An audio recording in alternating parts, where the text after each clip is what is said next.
What happens when fantasy films stop caring about rules, logic, or good taste and just go completely off the rails? In the 1980s, a strange corner of cinema exploded with movies that were loud, messy, fearless, and wildly unpredictable. These films chased spectacle over sense and chaos over polish. Some were accidents. Some knew exactly what they were doing. And a few crossed lines no studio would dare touch today. Stick around, because the deeper we go, the stranger this world becomes. Number 10. Amazon Women on the Moon, 1987. This one barely pretends to be normal. Amazon Women on the Moon is not a single story, but a rapid-fire barrage of sketches that crash into each other with zero warning. One moment you are watching a fake late-night ad. The next, a ridiculous sci-fi fantasy parody. Then suddenly, you are somewhere else entirely. That is the whole point. Released in 1987, the film feels like a channel-surfing fever dream. The creators clearly wanted to mock everything at once. Old monster movies, fantasy cliches, cheap television, even the idea of coherence itself. The fantasy elements show up in short bursts, often exaggerated beyond recognition. Costumes look intentionally overdone. Effects feel proudly artificial. Nothing is subtle, and nothing is meant to be. What makes it work is confidence. The movie never apologizes. It moves fast, hits hard, and keeps going before you can question it. Some sketches land, some fall flat, but the energy never dips. It captures the spirit of a time when cable television felt lawless and experimental. This is not a fantasy epic. It is a fantasy meltdown, and that is exactly why it earned its cult following. Number 9. Barbarian Queen, 1985. Barbarian Queen arrived in 1985 riding the wave of sword-and-sorcery fever, but it took a much harsher path than most of its peers. On the surface, it promises a fierce warrior leading a rebellion after her homeland is destroyed. That pitch sounds empowering. The reality is far more uncomfortable. The film leans heavily into constant suffering and humiliation rather than triumph. Challenges come one after another, not to build character, but to push endurance. Scenes linger too long. The tone feels punishing. Instead of adventure, the movie delivers an exhausting march through cruelty, disguised as fantasy storytelling. Behind the scenes, this approach came from a rush to outdo competitors in shock value. Subtlety was never the goal. The filmmakers wanted reactions, and they got them. Viewers were stunned. Critics were harsh. Over time, the movie became infamous rather than forgotten. Today, Barbarian Queen is often discussed as a cautionary example. It shows how far the genre drifted when restraint vanished. It is bonkers not because it is fun, but because it never seems to know when to stop. Number 8. Conquest, 1983. Conquest feels less like a movie and more like a nightmare someone forgot to explain. Released in 1983 by Italian filmmaker Lucio Fulci, this fantasy throws logic aside almost immediately. Scenes bleed into each other, characters appear and disappear, rules change without warning. The world is primitive and hostile, creatures attack suddenly, landscapes feel endless and empty. The story follows a young hero and a seasoned guide, but the plot barely holds together.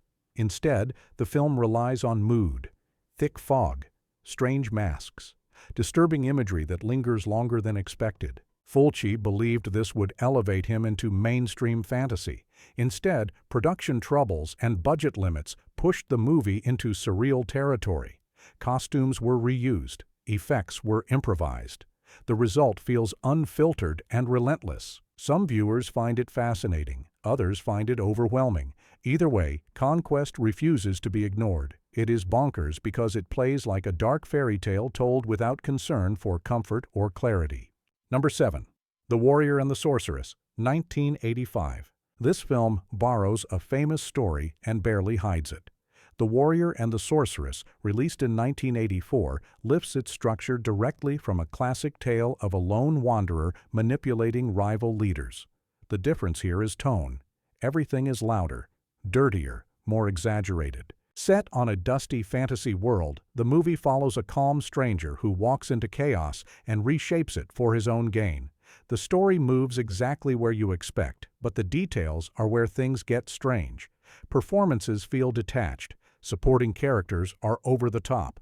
The setting looks endlessly dry and unforgiving. Behind the scenes, producer Roger Corman focused on attention-grabbing imagery over narrative strength. Marketing mattered more than accuracy. What mattered was getting people in seats. The result is a movie that feels oddly hollow yet unforgettable. It is bonkers not because it fails completely, but because it succeeds while cutting every possible corner. Number 6. Sorceress, 1982. Sorceress opens with a prophecy and then immediately spirals out of control. Released in 1982, the film follows twin sisters hidden at birth and raised without knowing who they are. That alone could fuel a solid fantasy plot. This movie goes much further. The world is chaotic. Strange creatures appear without explanation. Scenes jump from serious to absurd in seconds. Effects feel unfinished, yet strangely confident. The twins at the center struggle to anchor the story, and that instability becomes part of the experience. Directed by Jack Hill, a respected exploitation filmmaker, the project was later heavily altered by its producer. Additional scenes were inserted. The runtime was cut down. When Hill saw the final version, he distanced himself entirely. That history shows on screen. Sorceress feels fractured, unpredictable, and strangely self-sabotaging. And that is exactly why it stands out. It is bonkers because it is a fantasy film that lost control of itself and never tried to get it back. Number 5. The Sword and the Sorcerer, 1982. The Sword and the Sorcerer does not ease you into its madness. It opens big, loud, and unapologetic, and it never slows down. Released in 1982, this film wanted to be the ultimate fantasy spectacle without the budget to support that ambition, so it compensated with attitude.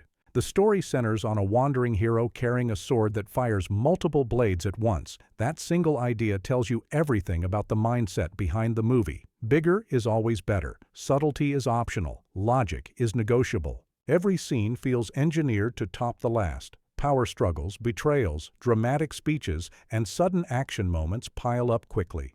Characters rarely pause to reflect. They react. They charge forward. The world feels crowded with ambition, but thin on rules. Behind the scenes, the film was a calculated response to the success of larger fantasy hits. The goal was not elegance. The goal was attention, and it worked. The movie became a major success for its studio and proved there was a massive audience for rough-edged fantasy. The Sword and the Sorcerer is bonkers because it knows exactly what it is. It swings wildly, lands often enough, and never looks back. Number 4. The Barbarians, 1987. At first glance, The Barbarians looks like a standard fantasy adventure. Muscular heroes, an evil ruler, a stolen childhood, a quest for revenge. But once the movie starts, something feels off, and then it keeps getting stranger. Released in 1987, the film stars twin brothers who decided early on that the script was not working. Instead of playing their roles seriously, they leaned into humor. They exaggerated reactions. They treated the story like a playful joke. The strange part is that the director did not realize what was happening. He thought he was making a straight fantasy epic. Meanwhile, the leads were reshaping the tone scene by scene. The result is a movie pulled in two directions at once. Some moments feel sincere, others feel intentionally silly. The clash creates an oddly charming chaos. Audiences overseas embraced it. The film played for months in certain regions and slowly earned cult status. The Barbarians is bonkers because it was quietly hijacked from the inside. It is a fantasy movie that accidentally became a comedy without ever admitting it. Number 3. Flesh and Blood, 1985. Flesh and Blood is fantasy stripped of romance and comfort. Released in 1985, director Paul Verhoeven set out to show a harsh, grounded vision of medieval life where survival outweighs ideals. There are no shining victories here. Mud replaces glory. Fear replaces heroism. Every success feels temporary, and every choice carries a cost. The story follows a roaming group of mercenaries who are betrayed by the very leader who hired them. Left with nothing, they seize control of a remote castle during the spread of a devastating illness. Along with it comes a noblewoman, and soon the film becomes less about conquest and more about control. Power shifts constantly. Loyalty is fragile. Trust never lasts long. Verhoeven pushed for realism at every stage, even when it made the production uncomfortable. That approach caused serious tension on set, particularly with lead actor Rutger Hauer, who had recently portrayed more traditional heroic figures. Their creative clash was intense, and that friction is baked into the film's tone. Audiences expecting a familiar fantasy adventure were caught off guard. There are no clear heroes or villains. Everyone adapts. Everyone compromises. The atmosphere is heavy and unrelenting. Flesh and Blood is bonkers because it refuses to soften its edges. It pulls fantasy out of myth and drops it straight into the dirt, daring the audience to stay with it. Number 2. Excalibur, 1981. Excalibur looks noble on the surface, but underneath it is wild, excessive, and strangely feral. Released in 1981, John Boorman's take on the Arthurian legend feels less like a classic fantasy and more like a fevered myth dragged out of the mud. This is not a polite tale of knights and honor. It is soaked in sweat, blood, obsession, and decay. The film moves fast and without mercy. Characters age suddenly. Alliances collapse overnight. Violence erupts with little warning. Shining armor clashes against rotting landscapes. Magic feels dangerous rather than wondrous. Merlin speaks in riddles that sound half-mad. The sword is not a symbol, it is a threat. Boorman pushed a singular vision that ignored comfort entirely. He filmed actors in heavy metal armor under harsh conditions, on creating a sense of physical exhaustion that bleeds into every scene. Faces look strained. Bodies move stiffly. The world feels oppressive, as if legend itself is crushing the people trapped inside it. Sex and power are inseparable here. Desire leads to betrayal. Betrayal leads to ruin. Even victory feels temporary. The film does not celebrate heroism, it questions it. By the final act, the kingdom is spiritually empty, and survival feels more important than glory. Number 1. Deathstalker, 1983. Nothing represents this era better than Deathstalker. Released in 1983, this movie never aimed for elegance or depth. It had a single mission: grab attention fast and never let go. There was no interest in subtle themes or careful pacing. Everything was designed to provoke a reaction, one scene after another, with no concern for restraint. The story is intentionally thin. A wandering warrior is tasked with collecting powerful objects to challenge a dark ruler. That framework exists only to move the film forward. It is a connector, not a focus.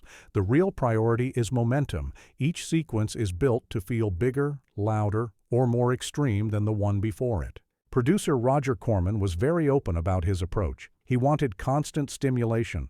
The film was made quickly in Argentina, often using sets left behind from other productions. Locations were unfamiliar, props were reused, and efficiency mattered more than polish. If something worked visually, it stayed. If it did not, it was replaced without hesitation. After the first cut, Corman pushed for even more intensity.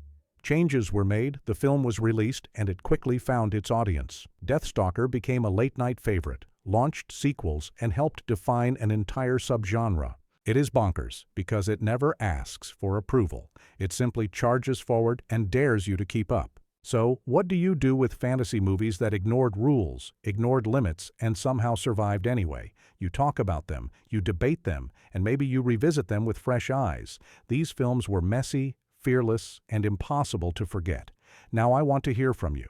Which one shocked you the most? Which deserves a second look? Drop your thoughts below. Subscribe for more deep dives, and remember, sometimes chaos is the point.